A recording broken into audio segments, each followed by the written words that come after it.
شادی صاحبہ بہت شکریہ آپ نے شرکت کی پروگرام میں. میں آپ سے جاننا چاہوں گا کہ ایک ویڈیو ہم نے کل اپنے پروگرام میں چلائی تھی ریحام خان کی، جس کے اندر انہوں نے یہ بتایا کہ سندھ کو جو حصہ جاتا ہے NFC میں اس کا تو چیٹ جی پی ٹی کو بھی نہیں پتا، اور یہ کہ یہ جو ایوارڈ ہے NFC کا اس میں جو تقسیم کا فارمولہ اس کو تبدیل کرنے کی ضرورت ہے. اور سجیسٹ یہ بھی کیا گیا تھا کہ شاید جو پیسے ہیں وہ کراچی کی زبان میں انہوں نے کہا کہ کھا لیے جاتے ہیں. ایک تو میں آپ کا رد عمل جاننا چاہوں گا کہ یہ جو تصور ہے جو بار بار ہم ویڈیوز اور ٹویٹس کے ذریعے دیکھتے ہیں کہ نہ جانے کیا ہو رہا ہے سندھ میں NFC کے حصے کے ساتھ، پہلے اس کے اوپر اگر آپ ریفلیکٹ کریں تو.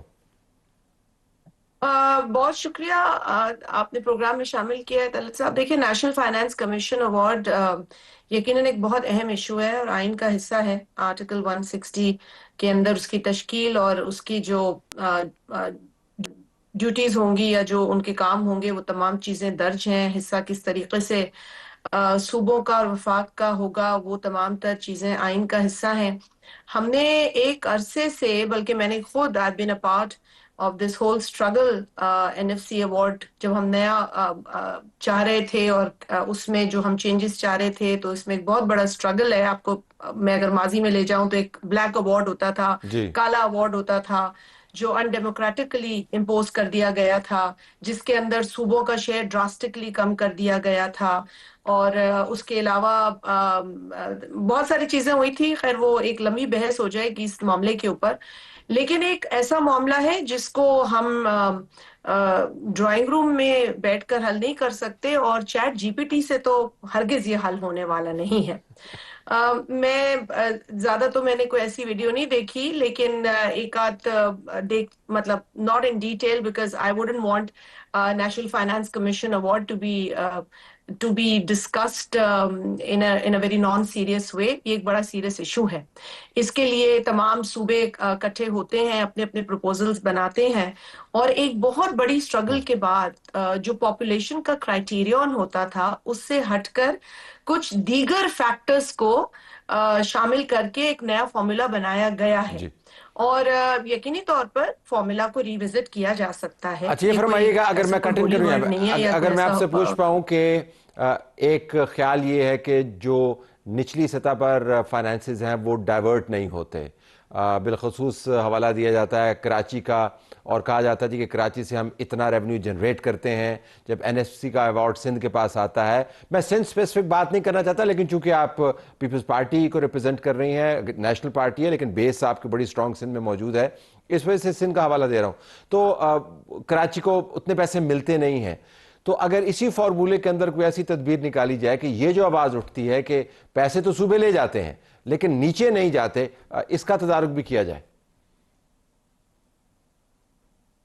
صاحب میں تھوڑے سے میں آپ کے اس سوال کو اس کا رخ تھوڑا سا چینج کرنا چاہتی ہوں، بیکاز میں یہ نہیں سمجھتی کہ آپ کو یا پیپلز پارٹی سے مجھ سے صرف سندھ اسپیسیفک NFC پہ بات کرنی چاہیے. بیکاز جب پاکستان پیپلز پارٹی نے نیشنل فائنانس کمیشن ایوارڈ کی سٹرگل کی تھی نا، وہ پورے پاکستان کے لیے کی تھی اور تمام صوبوں کے لیے کی تھی، اور ان کی جائز ڈیمانڈز کی بنیاد پہ کی تھی.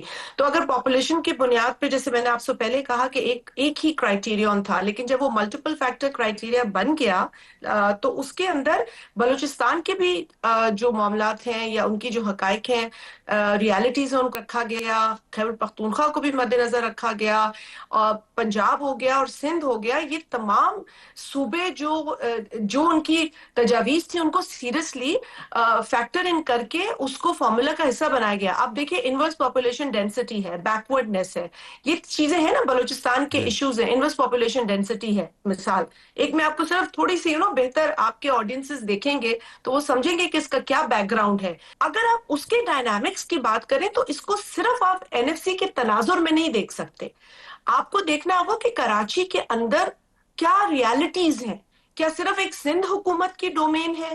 کیا صرف ایک سندھ حکومت ہے جو مختلف جتنے بھی ایریاز ہے سندھ کے اس کا کنٹرول رکھتی ہے؟ جی نہیں. میں آپ کو یہ تو خیر آپ مجھ سے زیادہ بہتر جانتے ہیں کہ وہاں مختلف ایجنسیز بھی ہیں جو کام کرتی ہیں، فیڈرل ایجنسیز بھی کام کرتی ہیں، ہمارے اسٹیٹ کے ونگز ہیں جو کام کرتے ہیں. So you have to understand that Karachi کے ڈائنامکس پاکستان کے کسی اور شہر سے، بالخصوص سندھ کی بات ہو رہی ہے تو سندھ کے کسی اور شہر سے مختلف ہیں.